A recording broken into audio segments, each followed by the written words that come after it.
Hello guys, कैसे हैं आप लोग। आज आप लोगों के लिए जो टॉपिक है वो है गाइस, लिंग निर्धारण कैसे होता है। ठीक है, मनुष्य में सेक्स डिटरमिनेशन कैसे होता है, यानी कि लड़का होगा, होने वाली जो संतान है वो लड़का होगा या लड़की होगी। ठीक है, आज हमारा ये टॉपिक है। तो ये कैसे होते हैं, ठीक है, तो कैसे लिंग निर्धारण हो जाता है। ठीक है, तो आज आप लोगों के लिए यही टॉपिक है।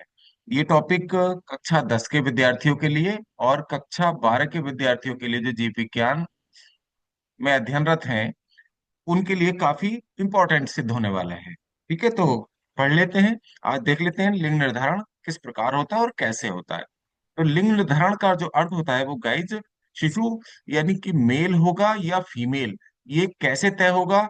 तो ये निर्धारण जो है वो जाइगोट में जो उपस्थित क्रोमोसोम है उनके द्वारा होता है।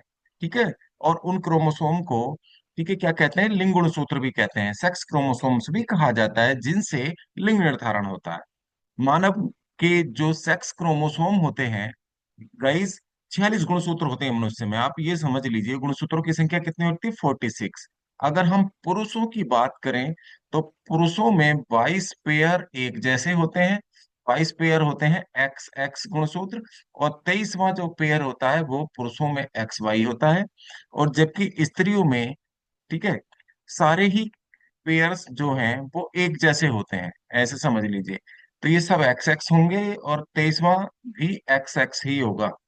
तो ये सारे एक जैसे होते हैं, तो इनको ऑटोसोम्स कहा जाता है, और 23वें जोड़ी गुणसूत्रों को हेट्रोसोम्स कहा जाता है।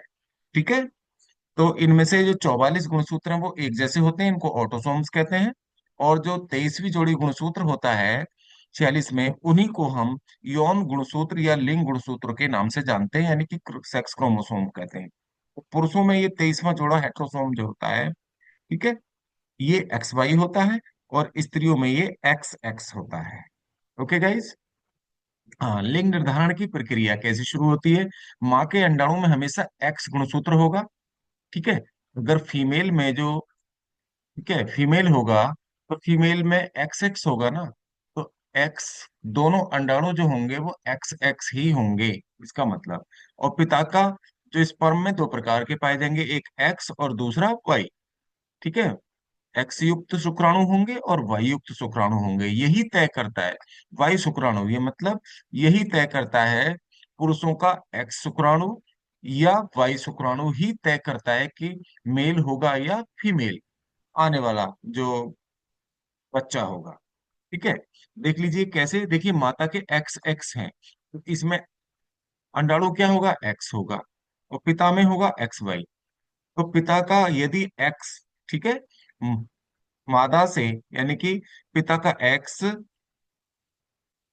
माता के एक्स से संयोग करता है तो लड़की उत्पन्न होगी। और पिता का यदि वाई शुक्राणु एग को फर्टिलाइज करता है तो एक्स वाई यानी कि लड़का उत्पन्न होगा। ओके, तो ये सब डिपेंड किस पर करता है, पुरुष पर करता है, जबकि दोष किसको दिया जाता है, महिलाओं को दिया जाता है, जो कि गलत है। यदि निषेचन एक्स शुक्राणु से पहले हो, ठीक है, एक्स शुक्राणु से होगा तो लड़की, और निषेचन वाई शुक्राणु से होगा तो लड़का। ये लिंग निर्धारण किस पर निर्भर करता है, पिता। इसको देखिए पिता के शुक्राणु से भी शो किया गया है। ठीक है, माता के अंडाणु से अगर ये एक्स, ठीक है, फर्टिलाइज करेगा, एक्स शुक्राणु यदि अंडाणु को फर्टिलाइज करेगा तो लड़की, और वाई शुक्राणु यदि एग को फर्टिलाइज करेगा तो लड़का उत्पन्न होगा। इस तरह से भी हम शो कर सकते हैं।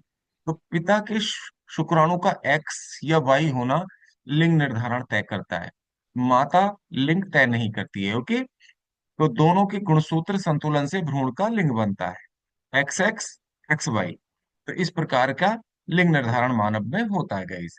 अब देख लेते हैं, देखिए स्पर्म है, ये अंडाणु है, ओवम, तो ये एक्स है, और ये स्पर्म भी एक्स है, तो क्या हुआ, फीमेल उत्पन्न हुई।